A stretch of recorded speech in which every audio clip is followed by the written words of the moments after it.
Queridos amigos e irmãos, boa noite. É uma alegria para nós retornar a esta casa, que nós somos tão bem acolhidos e temos um carinho muito grande, que possa ser um encontro de muita paz e muita esperança nos nossos corações. E vamos falar hoje, a proposta do tema é falarmos sobre suicídio. Só que quando o espírita fala em suicídio, na verdade está falando em vida, e vida em abundância. Na visão espírita, o suicídio é uma falsa solução. O tema dessa palestra, nós baseamos no livro Suicídio, Falsa Solução, do médico psiquiatra Lírio de Cerqueira Filho, espírita, orador e escritor espírita, porque nós sabemos que o oposto de morrer não é viver. O antônimo de morrer é nascer. A vida não cessa. Nós morremos, entre aspas, para o mundo espiritual e nascemos para o mundo corporal. Morremos para o mundo corporal e nascemos no mundo espiritual. Entretanto, vida não tem antônimo, porque a vida é uma só. Nós não temos espírito. Nós somos espírito, ocupando um corpo provisório. Eu não sou Guilherme. Eu estou Guilherme. Fui outro em outra encarnação, serei outro na próxima e muitos outros seremos. Suicídio é uma falsa solução na visão espírita porque o espírito não irá aniquilar-se de forma alguma. Os problemas não vão acabar. Na verdade, além de nós não conseguirmos acabar com o problema, geralmente nós geramos mais problema quando falamos do suicídio. É um tema tão importante nós conversarmos que mundialmente há um acordo que setembro é o mês amarelo. O amarelo é a cor eleita para simbolizar o combate, a prevenção ao suicídio. Então a Federação Espírita Brasileira, nossa FEB, adotou essa campanha, bem como muitas instituições. No Brasil foi capitaneada pela Associação Brasileira de Psiquiatria e Conselho Federal de Medicina, e diversas regiões do Brasil, em 2015 e 2016, adotaram o amarelo em regiões públicas, do Rio de Janeiro, Cristo Redentor, Congresso Nacional em Brasília, Florianópolis, outras cidades, enfim, e em Porto Alegre, o estádio Beira-Rio. Tinha que ser colorado, né, gente? O time do azul aqui ele não colocou. Comecei para descontrair um pouquinho. Mas é que, na verdade, os gremistas, pessoal, eles são muito humildes. Porque se o Grêmio botasse cor amarela, ele ia participar da campanha de prevenção ao suicídio. Só que amarelo com azul também não é outra cor. Sabe qual é? Verde. Nós também estamos no Setembro Verde. Sabia? O mês de incentivo à doação de órgãos. Então o Grêmio, para não, entre aspas, humilhar o Colorado participando de duas campanhas, ele não colocou nada. Se bem que os colorados têm que botar bastante amarelo, porque a situação está bem complicada, né, gente? Então, é importante falar sobre o suicídio, e vocês veem muitos trabalhadores com essa fitinha amarela, e no meio espírita também, porque é um tabu quando nós falamos de suicídio. Criou-se uma cultura de que nós não devemos falar dessa problemática, porque há um fenômeno chamado de mimetismo. Percebeu-se, por exemplo, que quando Goethe escreveu as aventuras do jovem, os sofrimentos do jovem Werther, um jovem apaixonado que sofre uma decepção amorosa e acaba suicidando-se. Essa obra fez muito sucesso na Europa. Percebeu-se que muitos jovens que passavam por um problema semelhante ao jovem Werther cometeram suicídios da mesma forma que ele. Vamos falar de Leão Tolstói com Ana Karenina, mesmo fenômeno. Na década de 90, quando o guitarrista da banda Nirvana, Kurt Cobain, uma banda que eu era muito fã, na verdade sou ainda, líder da banda, cometeu suicídio dando um tiro na cabeça, mais de 75 jovens que eram muito fãs da banda cometeram suicídio da mesma forma naquele dia no mundo todo. Então criou-se o mito de que não fala-se em suicídio porque pode incentivar. Sim, pode. Mas é necessário falar. Entretanto, tem que saber falar sobre suicídio, para que não incentive, não encoraje. Por que é necessário falar sobre suicídio? Porque se você quer prevenir alguma coisa, prevenção se faz com informação. Quero prevenir Zika vírus, quero prevenir violência, quero prevenir a AIDS. É informando como é que você pega a doença, como é que você evita de pegar. Como é que é o tratamento. Então, é necessário falar sim. E nós parabenizamos essa casa por essa iniciativa, porque no Bezerra de Menezes, na casa que nós trabalhamos, e não é autobiografia, em vários momentos nós vamos conversar sobre isso. Certa feita, numa quinta-feira também, eu disse trabalho público, um dos palestrantes da casa, vou usar o pseudônimo de Seu José, aquele dia não era o dia dele fazer palestra. Ele estava assim, querendo o Sr. Edmur sentadinho para assistir a palestra. O dirigente do trabalho aproxima do Sr. Edmur, faltando 5 minutos para iniciar a atividade, e diz: Sr. Edmur, o palestrante não veio. O senhor faz? Assume.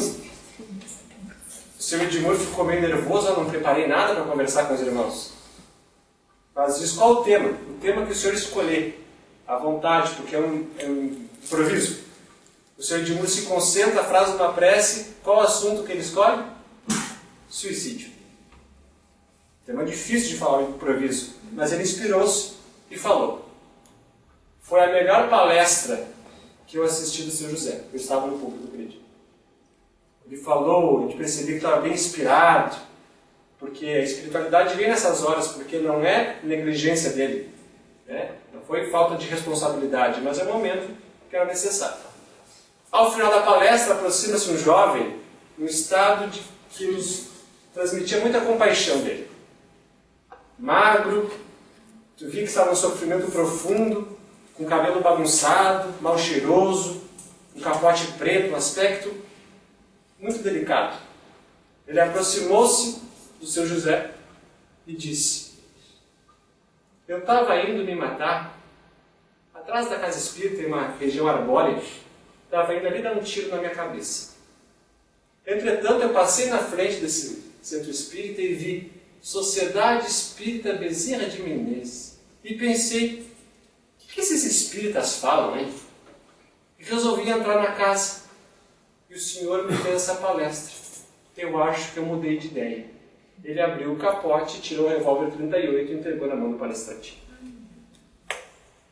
Então, queridos, essa fitinha amarela, um livro espírita, um livro que incentiva a vida, salva vidas.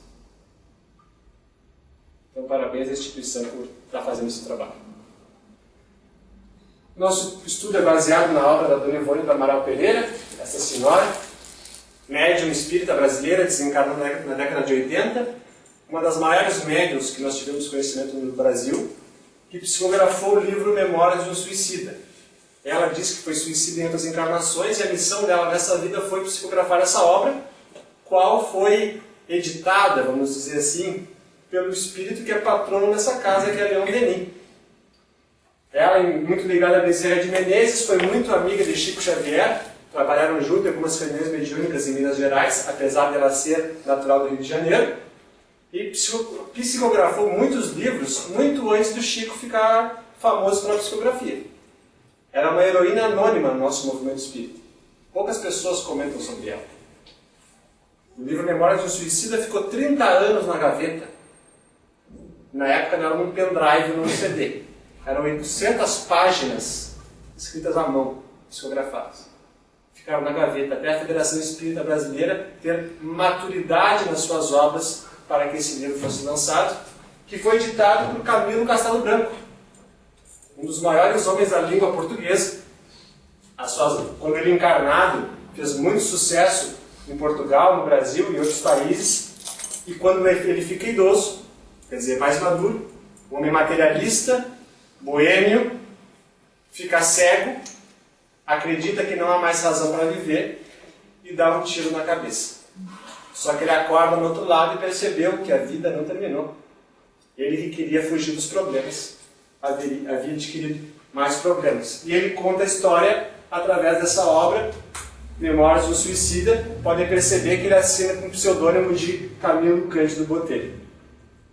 Mas vamos falar sobre suicídio. As últimas estatísticas da Organização Mundial da Saúde. Suicídio, amigos, matou mais de 800 mil pessoas por ano. é uma das maiores epidemias de morte violenta no mundo. Se você somar o número de mortes por homicídios, pega o jornal todo dia e diz quantas pessoas morreram, nossa, a violência em Porto Alegre no mundo está demais. Somar com o número de terrorismos, o Estado Islâmico assassinou não sei quantos, em Berlim, Nova York, Estados Unidos, enfim. Somando com números de guerras, que a gente acha que só tem guerra na Síria. De acordo com a ONG Movipaz, nós vivemos mais de 70 conflitos armados hoje no mundo. 70 conflitos armados, muitos desconhecidos. E muitos alimentados por nós brasileiros, que somos o terceiro maior exportador de armas do mundo. A gente exporta arma para a África, onde tem guerra civil. Desde que o primeiro homem pisou na Terra, no formato de Homo sapiens sapiens, no qual nós temos registro de civilização, nós nunca tivemos uma hora de paz no mundo. O ponteiro nunca deu 60 voltas sem que a gente não tivesse algum conflito armado. E por vezes a gente fala em armamento para civil, como se violência combatesse violência. Somando o número de homicídios, terrorismos e guerra, não dá o número de suicídios. É importante dizer isso, a cada 10 casos de suicídio, 9 podem ser evitados. Então, de 1 milhão de casos aproximadamente que nós tivemos no ano 2000, 900 mil casos de suicídios poderiam ter sido evitados. No Brasil, ocorre um suicídio a cada 45 minutos, mas no mundo, a cada 40 segundos, uma pessoa pratica-o. Eu estou falando aqui aproximadamente 15 minutos. Vamos arredondar para 30 segundos. Desde que eu comecei a falar, 30 pessoas se mataram por suicídio no mundo. Provavelmente, nesse decorrer do relógio, até o final dessa palestra, o que vale que todos nós teríamos nos matado até o final da palestra. É tão ruim viver que as pessoas querem sair da vida? Porque o suicida, na verdade, ele não quer se matar. Só que a dor está tão grande, está tão pesado viver, que ele acha que fugindo do jogo, o problema vai acabar. Então nós temos que entender a causa do suicídio para poder preveni-lo. Vamos trazer o último dado, que é importante. Quem tenta suicídio pede ajuda, ao contrário do que diz o mito. Porque há também uma lenda de que pessoa que quer se mata, não avisa. Cão que ladra não morde. Isso não é verdade. Há no mínimo 20 tentativas para cada ato de suicídio. O suicida dá sinal que vai fazer isso. Então, queridos, se vocês têm um amigo, colega de trabalho, vizinho, familiar, enfim, que fala muito em suicídio, em qualquer coisa eu desisto, eu não tenho vontade de mais nada, sinal amarelo. Por mais que fale brincando, sinal amarelo. Porque se brinca com isso, é porque no inconsciente isso existe. E no momento de crise, a caixa de Pandora pode abrir, os demônios soltar. Não é porque eu sou espírita que eu estou vacinado contra a dor. Então, atenção. Por mais que seja brincando. E no livro, na verdade, na Revista Espírita de 1866, Allan Kardec diz que os suicídios, multiplicando-se em proporções nunca vistas, até entre crianças, seria um dos sinais do final dos tempos. Então nós estamos vivendo os sinais dos tempos. Porque o número de suicídio entre adolescentes e crianças, amigos, é assustador. Tivemos casos, relatos de crianças com 11, 9, 8 e 6 anos. 6 anos. Suicidando-se. O que uma criança quer se matar? O trabalho sério da criança é brincar. Esse é o trabalho sério dela.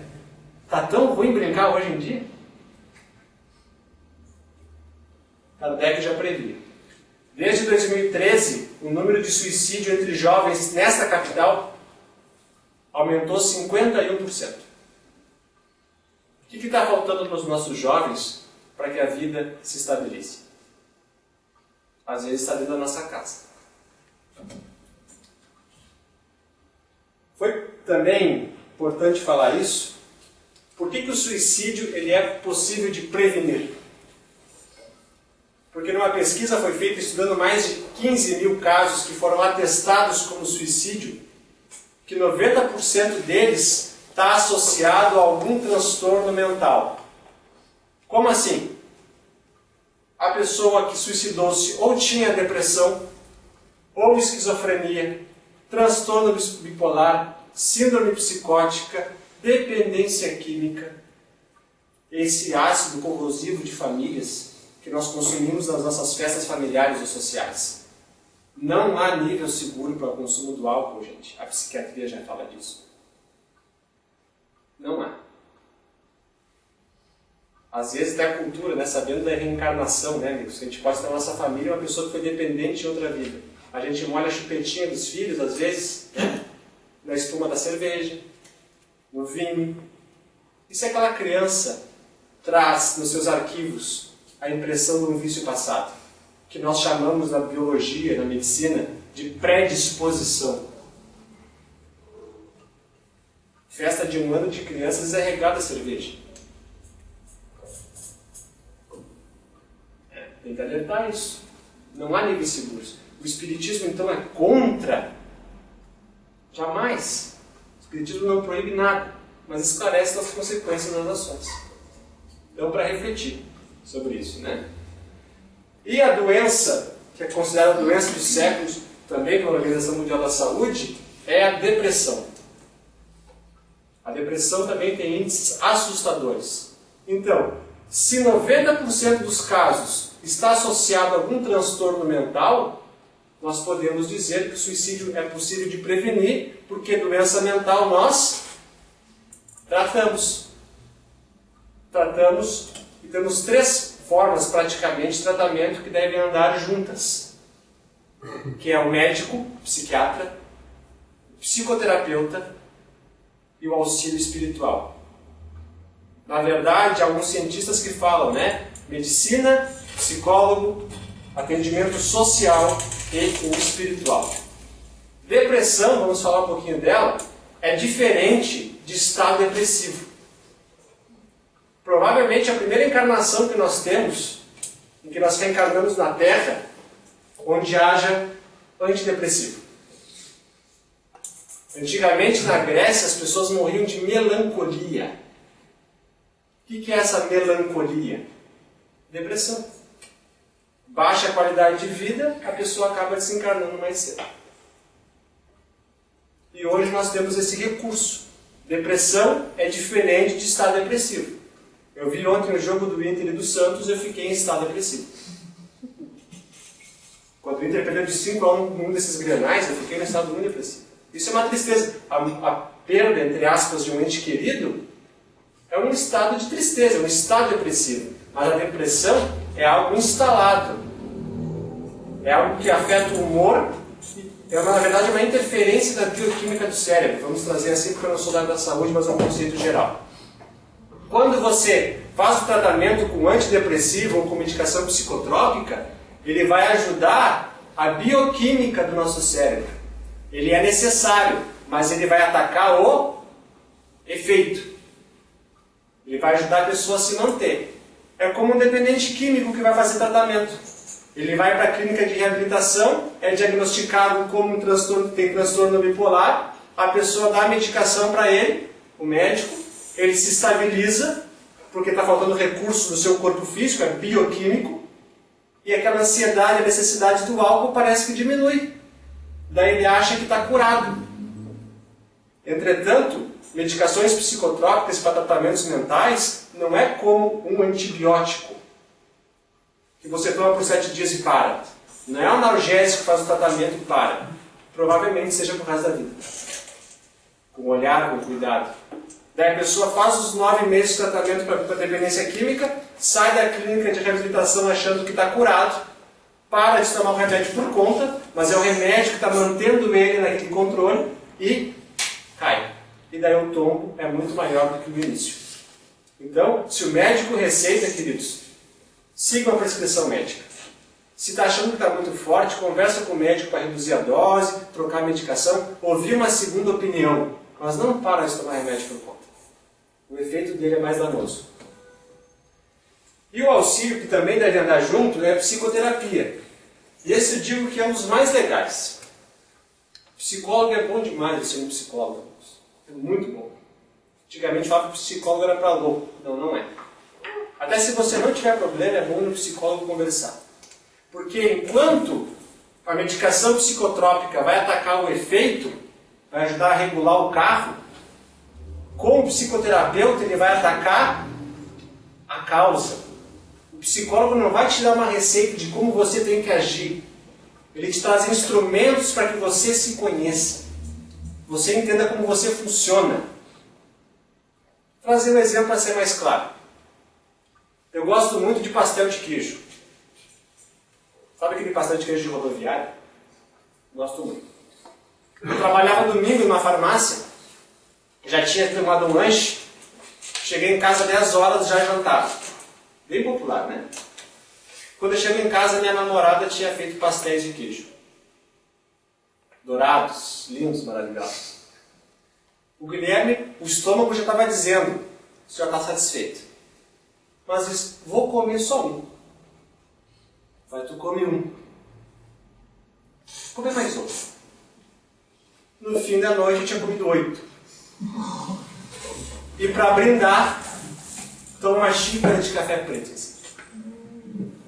Como é que vocês acham que foi a noite do Guilherme? Por favor. Foi leve, né? Somos leves, sonho tranquilo. Acho que me desdobrei e fui até nosso lar, eu acho. Foi uma noite danada. O Guilherme acorda segunda-feira de manhã com azia, gastrite, sei lá qual das ites. Primeira coisa que ele vai fazer é o quê? Passar na farmácia. Vai comprar antiácidos, enfim. Ele vai tomar o antiácido e vai ficar melhor. Não é assim? De uma forma grosseira, por favor, mas para entender. O antiácido, ele funciona como uma medicação controlada. Ele vai ajudar a aliviar a sensação física, biológica. Só que o Guilherme não se autoconhecer, não se educar, na próxima semana ele não vai comer 8 pastéis. Ele vai comer 12. Porque você não está atacando a sua educação. Não está conhecendo por que sou tão ansioso que me faço comer além da conta. Até o ponto de me sentir mal. Porque meu organismo diz, ultrapassou o limite. Então é necessário mudar os hábitos. Por isso que o Espiritismo é uma doutrina de educação. Educação é o conjunto de hábitos adquiridos. Nós adoecemos porque nós temos maus hábitos. Então é necessário corrigir. O Espiritismo não veio para corpos, não veio curar corpos. O Espiritismo veio para espíritos, encarnados e desencarnados. É para a educação de almas. Não veio unicamente para curar corpos. O passe, às vezes, funciona como um antiácido. Só que se eu não me autoconhecer, não me educar espiritualmente, eu vou viver tomando estomazil de segunda a segunda-feira, até que uma hora me surge um câncer no estômago. Ou então entorpes coronárias. Essa é a reflexão internamente.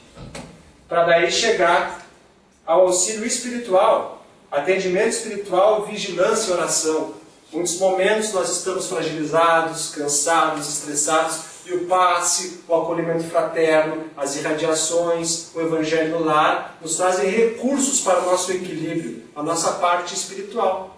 E é tão importante vigilância e oração, amigos, que nós dizemos das influências espirituais.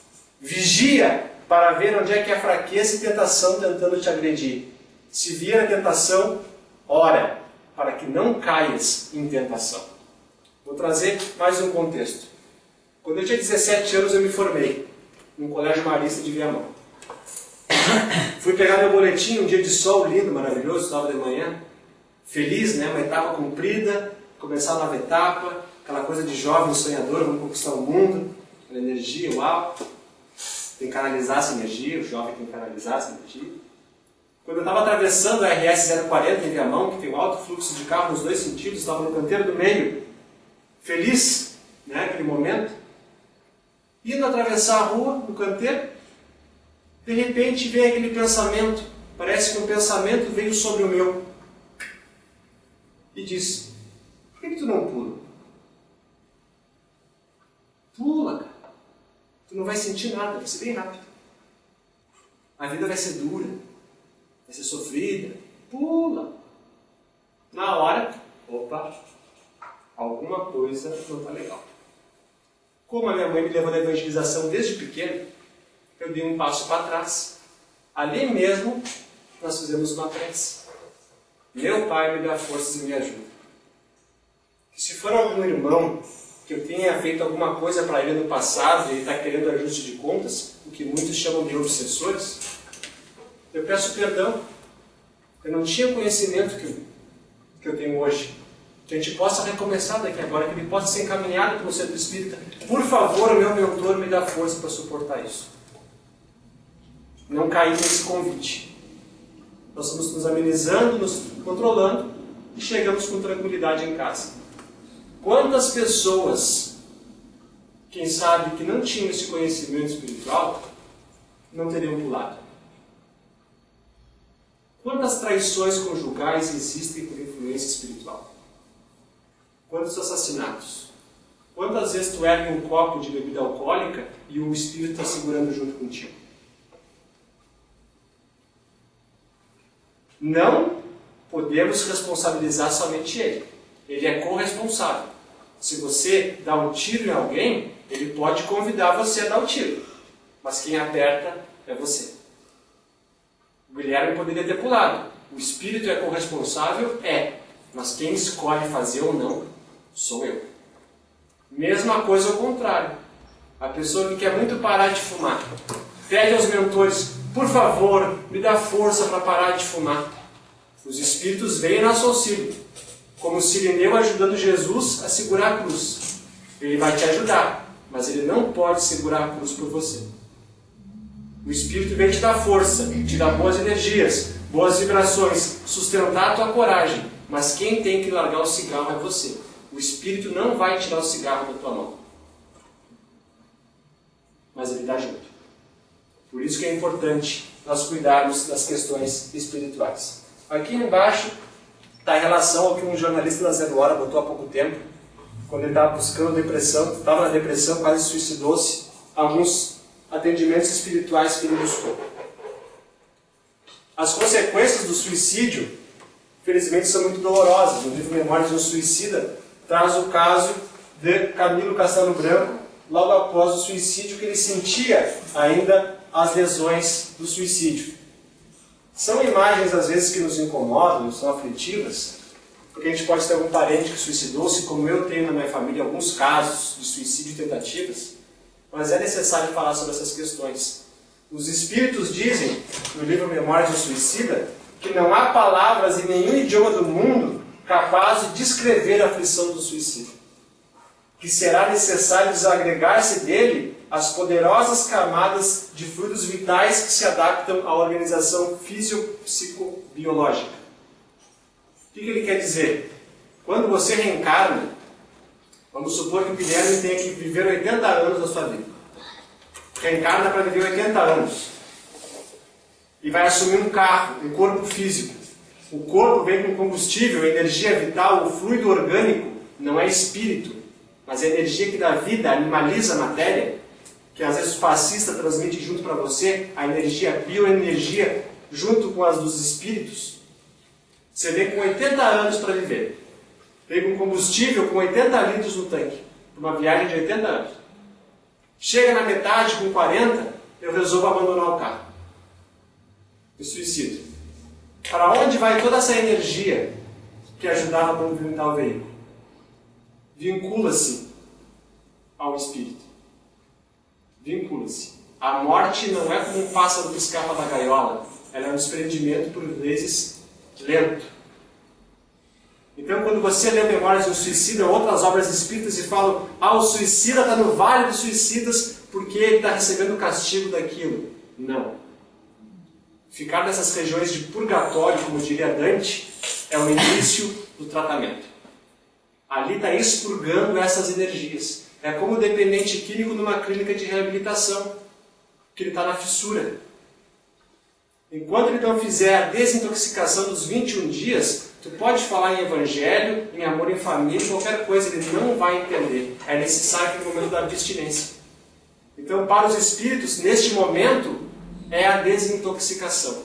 Por isso, quando lê as obras e fala de umbral e outras coisas, umbral não é inferno para espírito, não é castigo de Deus, é início do tratamento. Há também o suicídio indireto, no livro do Nosso Lar, que nós temos aqui, traz o caso do suicídio indireto de André Luiz, porque o suicídio não consiste somente no ato involuntário que produz a morte instantânea, mas em tudo que nós fazemos para apressar a extinção das forças físicas. E o André Luiz narra no livro, ele chega no mundo espiritual e o médico espiritual fala para ele: todo o aparelho gástrico foi destruído a custas de excesso de alimentação e bebidas alcoólicas, aparentemente sem importância. Devorou-lhe a sífilis energias essenciais. Como vê, o suicídio é incontestável. Ele não deu fim na sua vida no momento de uma morte instantânea, como um tiro ou alguma coisa. Mas foi o desgaste, dia após dia, das suas energias, até o fim, que houve um esgotamento precoce. Na casa espírita, há auxílio mediúnico para ajudar os espíritos que cometeram suicídio, então não ficam desamparados. Em muitos casos, a reencarnação é tratamento para espíritos suicidas. Há um caso, o Chico Xavier, quando ele estava em Uberaba atendendo inúmeras pessoas, uma mãe chega com uma criança de 4 anos no colo. A criança era cega, surda-muda, não tinha os 2 braços, e ela disse que os médicos anunciaram que a criança estava com uma doença e ia ter que amputar as 2 pernas. Ela chegou para o Chico e disse: que Deus é esse de amor que tu fala, que faz isso com uma criança inocente? Que Deus é esse? O Chico se concentra, reflete, o benfeitor espiritual Emmanuel aparece e diz: fala para essa senhora que esse espírito que ela traz nos braços é muito mais antigo que ela. E que nas últimas 10 encarnações ele cometeu suicídio. E que antes de reencarnar nessa, a fim de resgatar as faltas e avançar na ação do progresso, ele pediu que, se ele tivesse inclinado a cometer um novo suicídio, que a espiritualidade evitasse.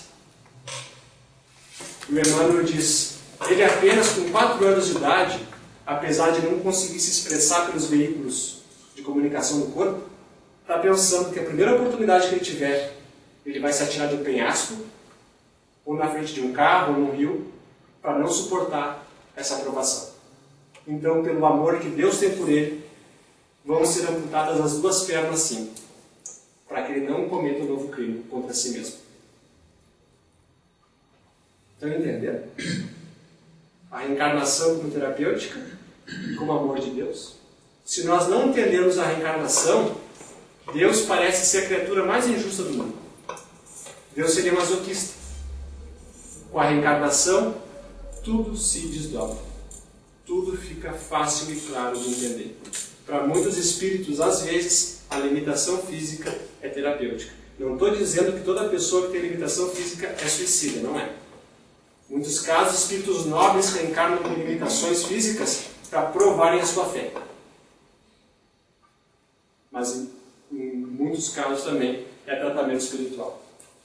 Por fim, há na obra a parte mais consoladora de todas, amigos, para nós sairmos daqui renovados. Aqui é do projeto Imagem, trazendo relatos da obra Memórias de um Suicida, quando muitos hindus lanceiros vinham resgatar espíritos sofredores no Vale dos Suicidas. Lanceiros que tinham sido hindus nas suas últimas encarnações.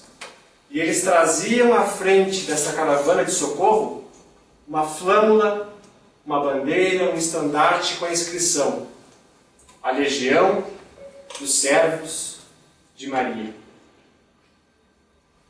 E Jesus diz a um dos seus apóstolos no mundo espiritual: Entreguei-os, os suicidas, já muito, à direção de minha mãe, porque só a inspiração maternal será bastante caridosa para erguê-los para Deus. Quando Maria de Nazaré, depois de ir com João, morar em Éfeso, já idosa, depois de se tornar mãe espiritual de muitas criaturas sofredoras, que viam a mãe do Salvador como a mãe espiritual de todos nós, ela sabia que muitos cristãos que estavam presos em Roma iam testemunhar sua fé no circo máximo. Ela, no fim de tarde, contra o sol, ao pé da porta, começa a fazer uma oração por aquelas almas que iam testemunhar Jesus. De repente ela vê contra o horizonte a figura de um homem se aproximando em direção a ela, que começa a trazer palavras de conforto, de fé, de esperança. Ela estranhou porque geralmente ela consolava, agora ela estava sendo consolada. E o homem dizia: mulher, tenha fé, porque o pai não abandona nem os seus filhos. E o homem começou a se aproximar, até que ela observa e reconhece o corte de cabelo estilo nazareno. Era o próprio Cristo, o seu Filho amado, que vinha ao seu encontro. Ela, no impulso, tenta se ajoelhar. Ele a ergue nos braços e o governador espiritual se ajoelha diante daquela mulher e diz: mãe, é da vontade de meu Pai que em meu reino tu sejas a rainha. Naquela noite, Maria de Nazaré desencarna e acaba tendo a missão de cuidar dos suicidas. Ela se apresenta com essa figura no mundo espiritual. De acordo com Chico Xavier, Emmanuel foi trazendo a descrição de Maria, Chico foi relatando para aqueles homens que fazem retratos falados em São Paulo. Depois de 12 reuniões, saiu essa imagem. Ele diz que Maria de Nazaré se apresenta assim no mundo espiritual. Então, queridos, para aqueles parentes nossos, amigos, que possam ter cometido suicídio, que é um equívoco grave, às vezes dolorido, muito dolorido, e que a gente pensa que eles estão jogados à sorte, tenhamos a certeza de que ela está cuidando deles. Diretamente, porque só um coração de mãe poderá trazê-lo de volta ao caminho de casa. O Senhor é um bom pastor, e nenhuma ovelha se perderá. Ninguém vai ficar para trás. Ninguém está abandonado. E como diria Chico Xavier, apesar de ninguém poder voltar no tempo e fazer um novo começo, qualquer um de nós pode começar agora e fazer um novo fim. Que essa noite seja um recomeço para muitos de vocês, como está sendo para mim. Muito obrigado pela atenção de todos. Até o próximo encontro novamente.